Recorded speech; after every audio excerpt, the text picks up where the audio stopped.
My guest today is a well-known wrestling historian, writer, commentator, and ring announcer, and a true pro wrestling fan. Ever since he's attended his first wrestling card in the St. Paul Auditorium, where the main event was Ivan and Kirill Kamakov versus fellow heels Mitsu Arakawa and Kinji Shibuya, he was hooked. He has been deeply involved in the world of pro wrestling as a historian. He has written several books, including Minnesota's Golden Age of Wrestling. In 2013, he was awarded the James C. Melby Wrestling Historian Award from the Cauliflower Alley Club. He is retired from a 35-year career in banking. Ladies and gentlemen, it is my pleasure to introduce Mr. George Shire. George, thank you for taking the time out of your schedule to be on Bumps and Thumps. You are welcome. And I listened to your intro, and wow, that's what you call putting me over. Well, it's all true. So, I did some research on you, and, you've got a lot of great stories and a background as a historian. And I've talked to other wrestlers, Greg Gagne in particular, and Jim Brunzell. They think very highly of you. And again, I appreciate you reaching out here to me to do this podcast. It's a great honor. I always enjoy talking old wrestling. There are so many fun stories, so many fun things about it, and it's great. So I'm glad to be on your show. Well, thank you very much. First, I want to get into growing up. You grew up in Minnesota. Is that correct? I did. Born and raised St. Paul, and then some suburbs around Minnesota. And so yeah, I haven't traveled far from the tree there, but back in the old territory wrestling days, I had a lot of fun traveling all over. Yeah. So that was fun. Okay, and you grew up there. So tell me about how you grew up a little bit, if you could, and how you got into the wrestling. I mean, I kind of give the intro about your first card, but tell me a little bit more about that, if you could. It's interesting that you bring up the first card and you talk about the Kelmakovs against Arakawa and Shibuya. They that was unusual in those days first of all, to have two heel teams go against each other. But one of the things that was interesting about it is, I want to tell you, I was just a month shy of my 6th birthday when I attended that card. It was on August 6th of 1957. Oh, wow. And so I was really young. I went with my dad. I had seen wrestling on TV, and, I went with my dad, and it was a fun thing to do. The thing that was interesting about it is that as I'm going to say 6-year-old, I was in the auditorium that night, and I was amazed at how many people were there. I still remember that. I looked around, and it seemed, I'm thinking everybody in the whole world is here tonight, because in later years, I understand it. When you're 6 years old, yeah, your world is very small. It's the kids in your neighborhood you go to school with, and your family.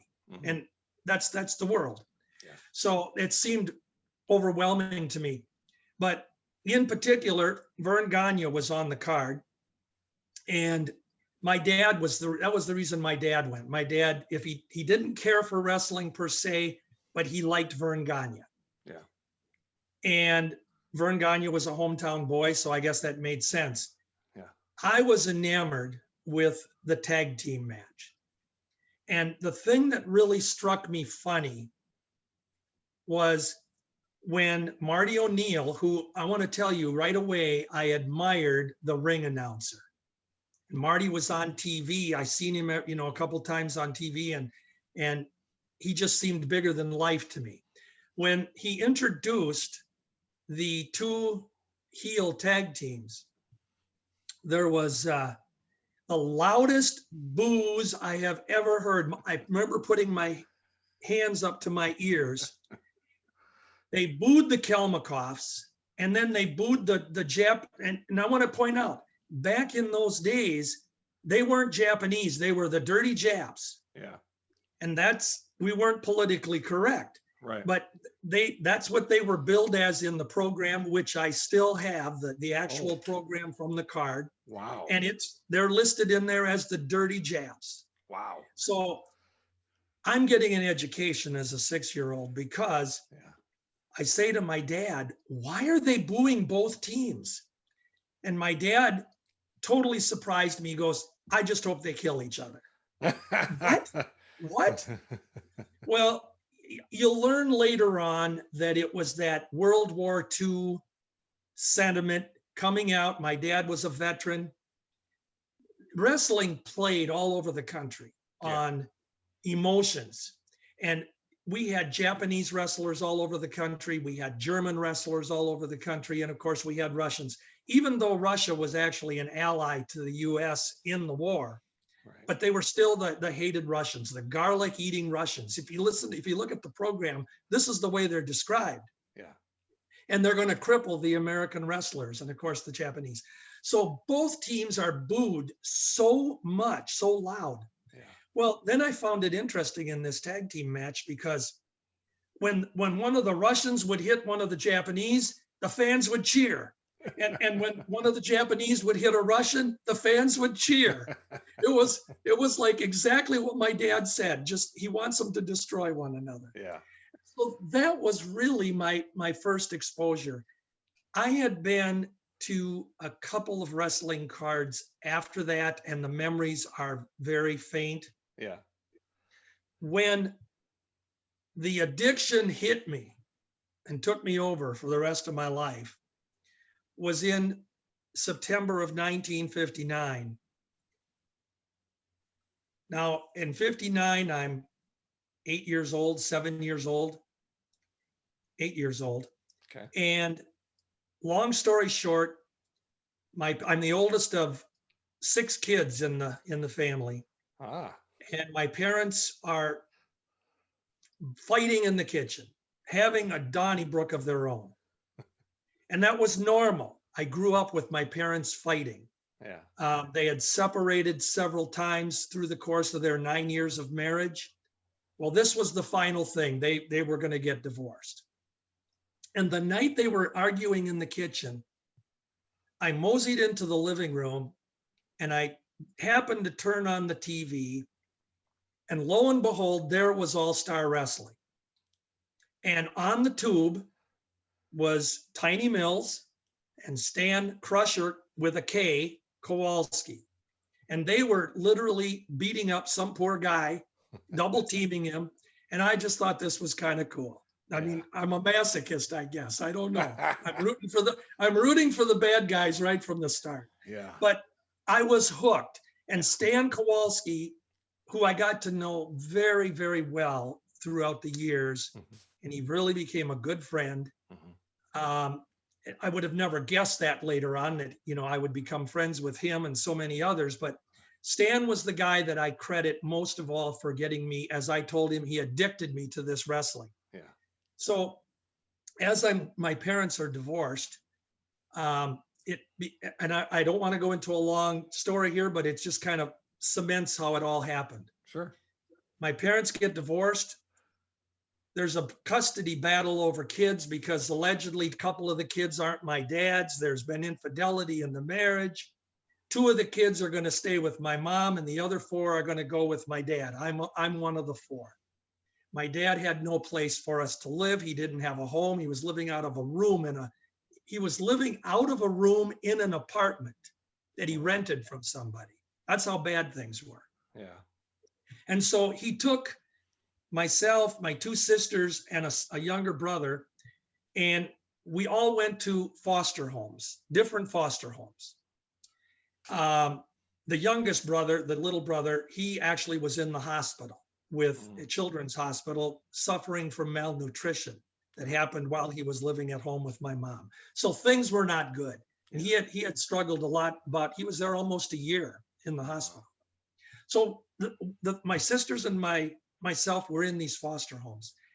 And over the period of the next couple of years, all 3 of us are in different foster homes, and we are not not only a foster home, but I was in 3 different ones over the course of the 3 years. So just focusing on my situation, that's very tough as a little kid because you don't belong to this family. You don't have a sense of belonging. And you don't understand at that age why your parents couldn't be together and how come it had to be the way it is. So here's the long story short. Having discovered wrestling on that September night in 59, up until about 1962, going through what I did, I found that wrestling was really something I totally looked forward to on Saturday nights and Monday nights or Tuesday nights when it used to be on 2 nights a week. Yeah. And I would beg my dad, could you take me to the matches? And of course, he wasn't a fan again. Yeah. But God bless him, he did find time to take me to some of them. And it was collecting those programs. And that was the sort of thing that really kept me kind of in tune with it. In 1959, I visited my grandma, my dad's mom, and my grandma and I walked down to a local drugstore from where she lived here in St. Paul. And on the newsstand was a wrestling magazine, Wrestling Review, issue number 1, volume 1. Now, I didn't make any comment, sense to that at all at the time, but it was the premier issue. Mm-hmm. Oh.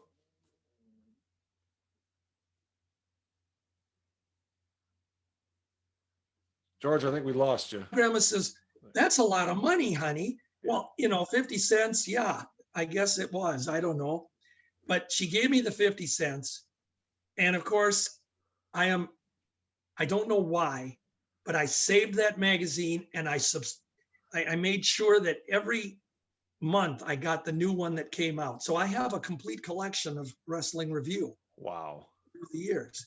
But I thank my grandma for that, because had she not done that, maybe I would have never gotten to know wrestling magazines. And there were others that I obviously bought throughout the years and subscribed to and that sort of thing. Yeah. So that's how the strange addiction started. As a little kid, it was always a place where I could go when I felt lonely, when I was scared, living in these foster homes. When my dad wasn't around, my mother didn't want us. We didn't see her for a number of years. She didn't want anything to do with us. And that's confusing for a child. What did I do wrong? Yeah. And I will only tell you that my sisters and my brother, God bless them, but they didn't fare as well through all of this because they've had a lot of personal setbacks, issues, drugs, you name it, throughout the years. And so I've always been blessed. I said, you know what? I thank God that he gave me wrestling, because it was a crutch. And that's the simple truth. Sometimes I say, you know what? Had I not found it, I may not be here. Yeah. And then, of course, as I grew older, by the time I was old enough to get my driver's license, I was totally ecstatic because I was going to every wrestling card after that. I never missed another one in the Twin Cities. And I would travel to the small towns for the spot shows. Yeah. If we have any listeners that don't know what a spot show was, it was basically a small town card and usually a local high school gymnasium, or sometimes the local National Guard Armory. And they usually only had 3 or 4 matches on the card. Yeah. But some of those cards were dynamic in what they gave us for a small crowd, small card. Yeah. So that was the story. I started just kind of finding ways to go to them. And that really is where it all started. I'll say you're a resilient person, going through all that in your life and turning out the way you have. It's pretty amazing. A lot of people would have gone a different way.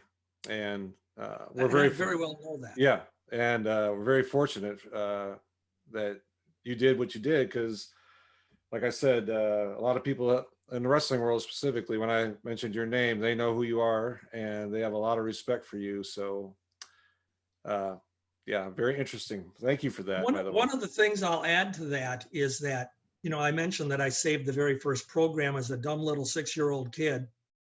And for whatever reason, because I had those, I guess, um, at least this is the way I analyze it. Because I had those times when I felt alone and I didn't have a home and I felt alienated, wrestling sort of was a blanket, it was a comfort. Hmm. And so I would hang on to those programs. I would hang on to whatever couple of magazines I had at the time. And I guarded those things. They were more important to me than anything I had. Yeah. If I want to flash forward about 40 years, well, about 30 years, one of my younger daughters said to me when she was about 5 years old. She said to me one time, she goes, "Daddy, how come you like wrestling so much?" And she lived at the time, of course, when she's little, I had at our home at the time, we had this room in the house. It was another house than the one we're living in now. Had a room in the house that had photos on the wall, wrestlers, and I had, my file cabinets of wrestling memorabilia and programs and newspaper clippings, etc. in it. And so she knew this was important to me, but as a little 5-year-old, she said that to me. And I said something to her that I don't think as a 5-year-old she probably comprehended. But I said to her, I said, wrestling is like a good friend. It's always there for you when you need it. And that's really what wrestling was. Yeah. So that's the only way I can explain it. I don't think I was the normal average fan, Hmm. because I know a lot of kids, they start out as fans and then they move on and wrestling's in their past. Hmm. Some people are fans for a year or two and they go on. And I just sort of stuck to it. Yeah. There are a lot of wrestlers that were fans before they became wrestlers. You're familiar with Jim Cornette. I am. Yes. Jim Cornette, on a side note, him and I share the same birthday 10 years apart. He's 10 Oh, years younger than I am. But okay. we share the same birthday. And Jim Cornette and I used to exchange wrestling programs back and forth before he ever became famous and that sort of thing. Hmm. And so, but Jim Cornette was a wrestling fan.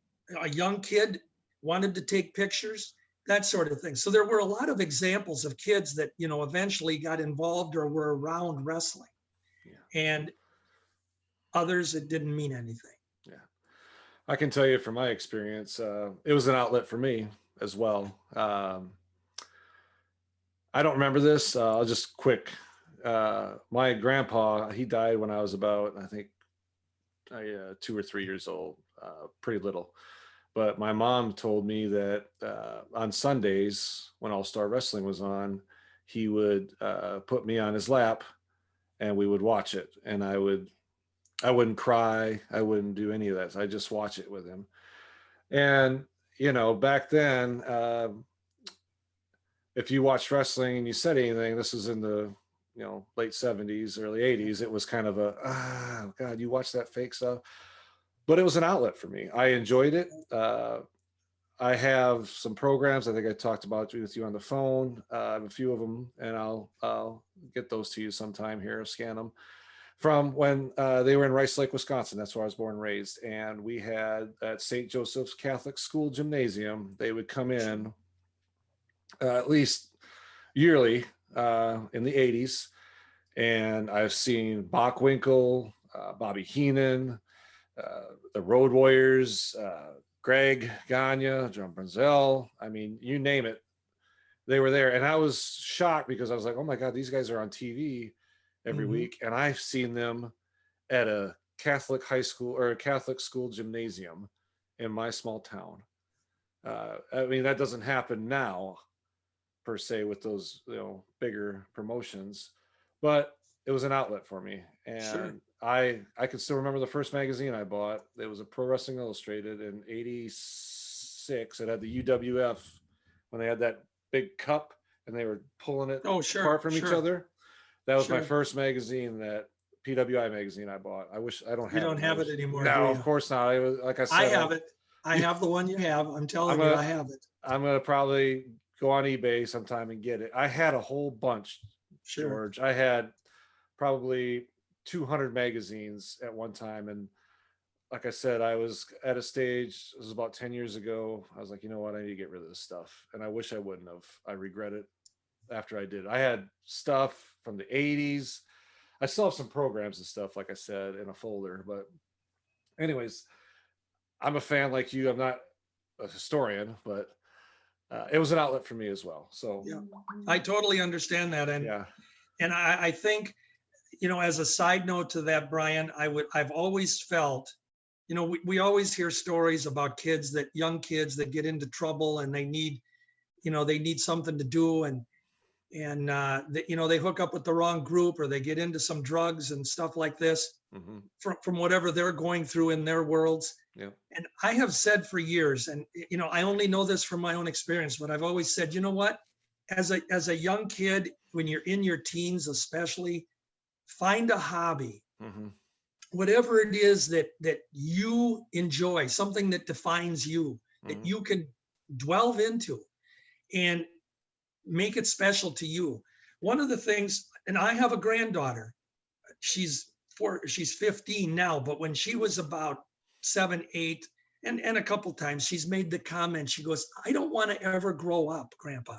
I like being a kid. And I told her, and seriously, I told her, I said, you know what? You can grow up and you can always be a kid. So if I use my wrestling, I mean, I'm a kid at heart, because every time I pick up a program or a magazine, I'm back there in 1957 or 1964 or whatever it is. yeah, And whatever memories I conjure up when I'm researching material. But I also loved old cars when I was a kid, yeah, model cars and real cars. And I collect model cars, and I still do it. I'm a kid at heart. I collect them. yeah, And when I was in my teenage years, I got into comic books, Superman, Batman, Daredevil. Man, I loved those things. So I had to have every issue. And I guarded those things because I had to protect them, not only from when we moved around, but when my sisters and my brother would try to take them or rip them. I mean, it's just a mess. yeah. And so I guarded my stuff. I put a lock on my door when I'm 16 years old in my house to protect my stuff. Wow. But that's being a kid and never leaving it. And those things, even today, they still enhance your life. Yeah. Wow. Very interesting. That's yeah. We have some things in common. I'm very uh, surprised that we have so much in common actually with things. Well, So most wrestling fans that are hanging in there do have stuff in common. yeah. Yeah. So let's talk a little bit more about your interaction with wrestlers. When you were, let's say, the 70s and 80s, and you went to a lot of cards, besides the AWA, did you go to any of the NWA matches, WWF then in that era, and be able to meet with those guys and talk with those guys and anything like that? The answer is yes. I noticed when you had sent me the little outline, you had mentioned the word, I think you said interaction with pro wrestlers. Yes. And I think that's, when I looked at that, and now that I'm thinking about it, I think the best way to explain it is when I was a kid in the 60s. Now you have to remember that by 1968 or 69, I'm 16, 17 years old. And wrestling back then in that era, it was very hard to get past a security guard by the locker room door, or very hard to talk to a wrestler. The wrestlers alienated themselves. Yeah. They presented this business as 100% real, Mm-hmm. and you just were not able to have access to them. Here's how it happened with me. And again, I'm a firm believer, the older I get, that everything that happens in our lives, if you look back, everything, it doesn't matter what it is in your life, if you look back, you see that life is like a big jigsaw puzzle. Mm. And there's always these pieces that all of a sudden you see that piece fit in. And that's the reason it did, because now I found this piece later on. Yeah. And that's really what life is. So in 1967, I get my driver's license. Now it opens up the door for me to start going to the local wrestling cards. And there were times in the 60s when the Minneapolis Wrestling Club, the parent company of the AWA, they were presenting sometimes 2 cards a week, usually on a Tuesday night and a Saturday night. They'd run Minneapolis and St. Paul. They kind of had various storylines that were connected, but sometimes they'd have their own little thing going. And it was important for me to start going. So I would purchase a program. Well, at the same time, I'm buying the wrestling magazines, and in some of the old Wrestling Reviews and Wrestling World magazines and some of the others, they would have these pen pals sections in the back of the magazine. And so I took it upon myself that I'd find somebody in Indianapolis and I'd send them a letter and say, you know, I'm a fan in Minneapolis and I go to the cards, and wouldn't it be neat if we could exchange programs? You could send me yours and I'd send you mine. Yeah. And lo and behold, I sort of worked out this network. Well, eventually that turned into where I even knew some of the promoters in different cities, and I could send them a letter. One that comes to mind was Nick Roberts out of Lubbock, Texas. I don't know, you're a wrestling fan in the 80s, so you remember Baby Doll. Yes. The lady wrestler Baby Doll, Nicola Roberts. Yeah. Well, Nick Roberts was her dad. Oh, okay. And he had been a wrestler in his day in the AWA back in the early 60s. So I sent him a letter, and this is in 68, 69. I said, you know, I used to see you wrestle in the Twin Cities, and wondering if you could send me the programs from Lubbock, and, you know, I would be happy to send our program to you. Now, I'm guessing the promoters could get any program they wanted if they wanted to by just calling the office they wanted it from. Yeah. But Nick Roberts started sending me the Lubbock programs. Oh, wow. So all of a sudden, I know what's going on in Lubbock. And then I did the same thing with others. Paul Bosch in Houston, who was the promoter there. Yeah. I started getting the Houston programs. So I'm getting, and Houston ran weekly Friday night cards for about 50 years. The only time they never wrestled a Friday night card was that if it was on Christmas Eve. Okay. Otherwise, they had 52 cards a year. Wow. So there's 52 programs. Yep. So what I had to start doing when I was going to the matches in the Twin Cities was I would go and I'd buy our quarter. I think actually they were a dime then. They were still a dime and 15 cents. But I'd buy our 4-page program in the Minneapolis or the St. Paul card. And I wouldn't buy just one. I'd buy 10 or 15, depending on the number that I had to send out to these people that I was going to get programs from. Yeah. So I'm going to the matches, and I have these things protected in an envelope on my lap. I guard them. Well, the more I went to the cards, Marty O'Neill, that guy that I looked up to 10 years earlier, who stood in the middle of the ring and who I see every week on TV, the more I went to the cards, I had my own seat in the corner, close to the ring. And Marty would come down the aisle and he would say, "Hey there, young fella." And that would be it. He'd go to the matches or go to the ringside table. Yeah. Well, he sees me with this, evidently, he sees me with this envelope, each card, and I'm looking at my program, and then I stick it in there. And he comes up to me one night and he says, "I got to ask you a question. Why do you buy so many programs?" Yeah. I said, "Well," and I told him that I send him, you know, a friend in Tampa and a friend in Indianapolis, and I have somebody in Boston and so on. He just kind of shook his head. He goes, "Wow, I didn't think anybody would take it that seriously." And then out of the blue, he said, "You know, I'm going to be driving down to Ortonville." I had no idea where in the world Ortonville was. Yeah. Southern Minnesota, of course, now I realize, you know. But he says, "I'm going to be driving down to Ortonville this week, and, you know, would you like to ride along with me?" I know as a 17-year-old kid, I probably was just a little bit short of filling my pants. This was huge. Yeah. Marty O'Neill, you know. But yeah, I said, sure, I'd be happy to. So he gave me his address. I drove over to his house on the day of this card, and Marty drove. We drive to Ortonville and we talk.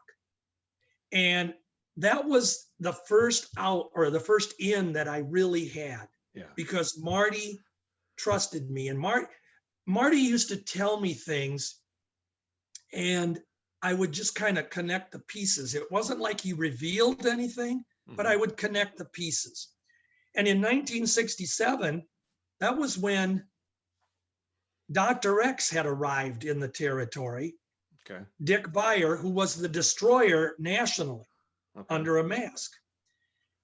Well, I don't know why, but I still have this today. I took a picture of the destroyer and I colored in with black magic marker, put trunks and a tunic on him and colored his mask black. And I figured out, I said, this has to be the destroyer, Dr. X.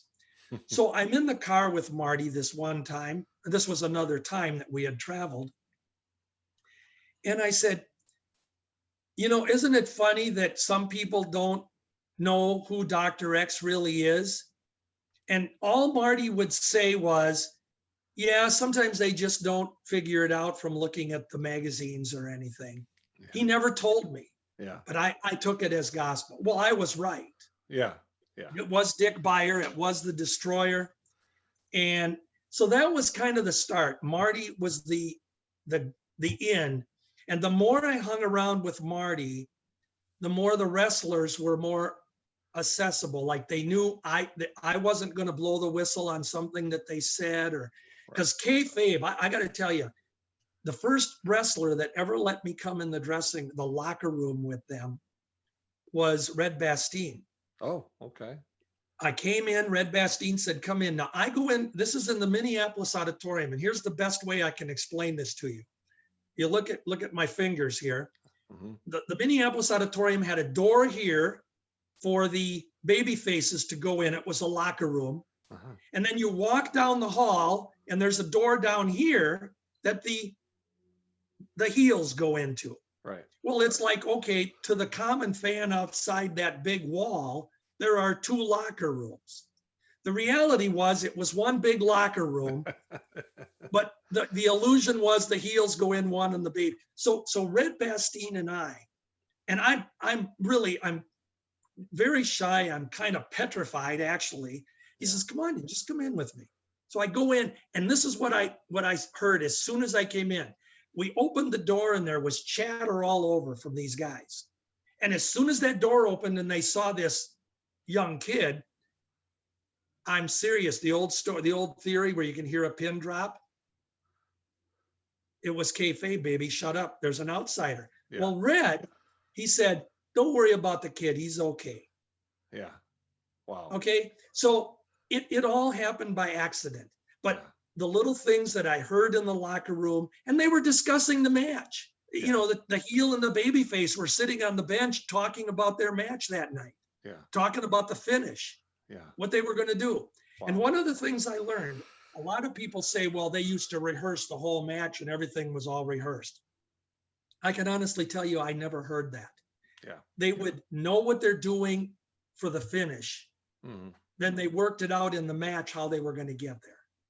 And that's all they did. Yeah. So that the match ended so that they can continue the story for another rematch or next week, whatever it was. So that's kind of how I got involved in that part of it. And then by 1970, I had had the opportunity. My dad was on the auxiliary police force in Cottage Grove, the city I was living in at the time. Okay. And the police department wanted to put on a fundraiser. They suggested that because I was around wrestling, they knew I liked wrestling.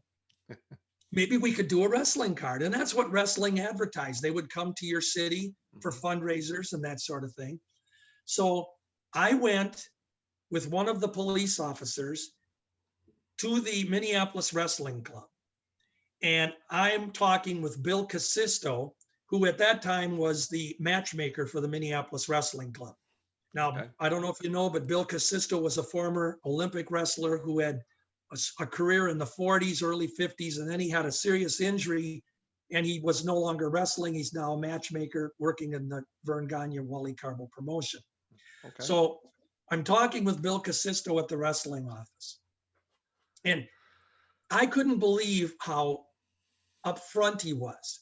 He says, do you have anybody in mind that you'd like on the card? Well, I'm a big fan of Dr. X. Dr. X was my favorite wrestler at that point. Yeah. Okay. I said, well, I'd love to have Dr. X. He said, well, we can see if he's available. Okay. And I said, and maybe we could get him to have against Pepper Gomez. Now, Pepper Gomez at the time had just come out of a long storyline feud on All-Star Wrestling with Dr. X. So I thought this would be cool to have the match in my little gymnasium. Yeah. He said, okay, we'll work on that.